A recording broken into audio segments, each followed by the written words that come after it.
बच्चों पिछले वीडियो में मैंने क्वेश्चन नंबर 15 छोड़ा था, ध्यान से देखिए। करा सर्कल इज ड्रॉन, एक सर्कल को ड्रॉ किया गया है।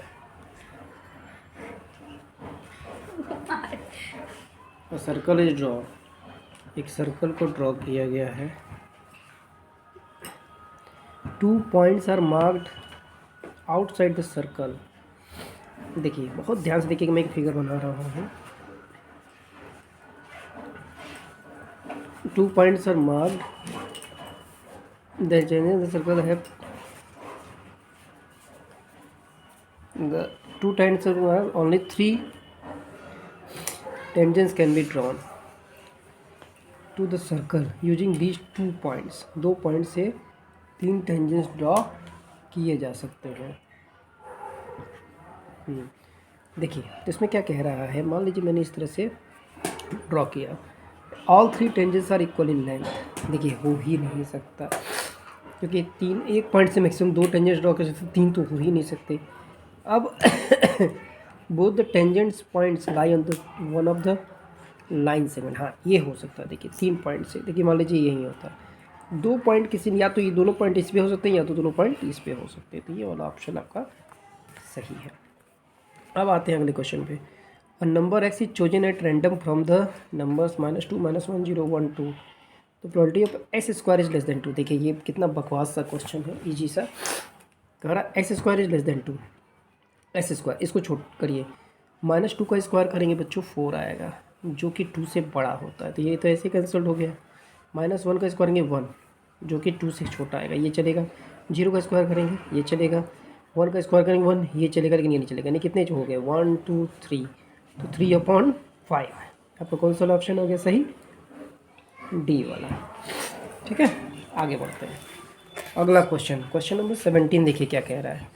शोन बिलो अ board divided into 6 equal parts. नचाने वाला व्हीलर नहीं होता, जैसे नचाया गया होगा, ये एरो जहाँ रुकेगा वो वाला, with the pointer that be spun in it. When the pointer is spun it spins for some time and comes to stop at a sector. ये पोर्शन को सेक्टर कहते हैं। ये पोर्शन सारा सेक्टर सारे के इक्वल है। Are if wants to colour some sectors green, how many कह रहा है comes to stop on a sector, the chances of it stopping on any sector are equal. Are if wants to colour some sectors green, how many sectors should he colour green so that the probability of pointer stopping on a green sector is 1/3। देखिए total पहले कितने हैं, 1 2 3 4 5 6, 1/3 यानी कि 1/3 of 6 यानी 2 होने चाहिए। तो ये वाला हो जाएगा, काम खत्म। ठीक, ये भी कैसे ही लग गया। अब यहाँ आते हैं, मीडियन की बात करता है। मीडियन में अगर आपको याद होगा मैंने सिखाया था, जब भी मीडियन की बात करें क्यूमुलेटिव फ्रीक्वेंसी निकालते। क्यूमुलेटिव फ्रीक्वेंसी कैसे निकालते हैं, ये 10 लिखे, 10 15 25 हो गया, ऐड करते जाते हैं। 25 12 37 हो गया, 37 22 57 9 66। ये 66 क्या होता है, इवन नंबर आ गया। तो n/2 टर्म, 66/2 यानी 33rd टर्म।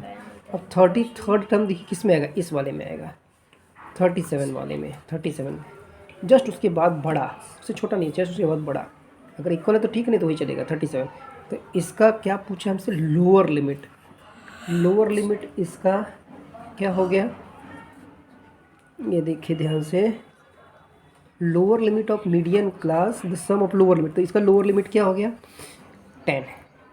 अब जब मोड की बात करता है, मोड में जिसकी फ्रीक्वेंसी सबसे ज़्यादा है, फ्रीक्वेंसी अब देखिए इसकी सबसे ज़्यादा है 20 वाले की, तो 20 वाले की लोअर लिमिट क्या हो गई 15 हो गई। 10 और 15 मिला के कितने हो गए 25 हो गए। ये आपका आंसर हो गया। चलिए अगला क्वेश्चन देखते हैं, 19वां क्या कह रहा है। 19वां क्या कह रहा है कि if the volume of 2 spheres are in the same ratio then the ratio of their area. देखिए जब वॉल्यूम दिया तो जो रेडियस होता है इसका क्यूब रूट होता है। तो 464 का क्यूब रूट निकालेंगे 4 आ जाएगा, 27 का 4 रूट करेंगे 3 आएगा, तो 4/3 आएगा। और जब इसका सरफेस एरिया का स्क्वायर करेंगे तो 4 4 जा 16, 3 3 जा 9 आना चाहिए, लेकिन यहाँ तो 4/3, यानी कि असर्शन इसका गलत है। असर्शन अगर फॉल्स है तो ऑप्शन डी वाला करेक्ट हो गया। ऐसे ही सोचे, दूसरा सोचना ही नहीं है। फिर से समझिए, ये जो वॉल्यूम है, मैं इसका फॉर्मूला लगा के आपको दिखा दे रहा हूँ, तब आपको क्लियर होगा। इसे ओरली भी लग सकता है। अब ध्यान दीजिए, 64/27 है, तो V1/V2 जो होता है 4/3 पाई R1 क्यूब 4/3 पाई R2 क्यूब। देखिए ये और ये सेम है, यानी R1/R2 का होल क्यूब हो गया, और V1 और V2 का रेशियो दिया हुआ है 64/27। अब इसका क्यूब रूट, जब इसका क्यूब हटाएंगे तो इसका क्यूब रूट निकालेंगे। 64 का क्यूब निकालेंगे 4 आएगा, ये 3 आएगा, तो 4/3 आ गया। जब हम इसके एरिया का रेशियो निकालते हैं तो 4πr1² 4πr2²। 4π R1/R2 का स्क्वायर है, 4 60 और 3 3 9 होना चाहिए। ये तो पहले ही गलत दे दिया, नहीं आपको ऑप्शन एज फॉल्स वाला यही क्वेश्चन मिल रहा है, तो ये वाला ऑप्शन डी हो गया इसका। क्वेश्चन 20 क्या कह रहा है? All regular polygons of the same number of sides such as equilateral triangle square etcetera are similar. बिल्कुल होते हैं, ये बिल्कुल सिमिलर होते हैं, ठीक, क्योंकि उनके साइड्स प्रोपोर्शन में निकालेंगे तो प्रोपोर्शन में सेम आ जाएंगे। Two polygons of the same number of sides are said to be similar if their corresponding angles are equal. बिल्कुल सही है, तो इसमें दो length of corresponding sides are proportional, क्योंकि देखिए एंगल्स इक्वल होते हैं, प्रोपोर्शनल होते हैं, हम सिमिलरिटी का रूल अच्छे से जानते हैं, यानी इसका ऑप्शन ए इसका सही हो गया है। अब आते हैं क्वेश्चन नंबर 21 पे, ध्यान से देखिए। क्वेश्चन नंबर 21 से आपका रिटन वाला चालूगे, इसमें आपको लिखना पड़ेगा। बहुत अच्छा क्वेश्चन है, ध्यान दीजिए। The LCM of two numbers is 910 and their HCF is 7:13। जब इस तरह से एचसीएफ है, लेट द फर्स्ट नंबर भी 7x, थर्ड सेकेंड नंबर भी 13x। यहाँ कर दे रहा हूँ, एग्जाम में लेट वेट करने वाली चीज़ें आप लिख लीजिएगा। लेट द फर्स्ट नंबर भी 7x, सेकेंड नंबर भी 13x। The LCM of two number is 910 and their HCF is. अब देखिए, जब इन दोनों का एचसीएफ निकालेंगे,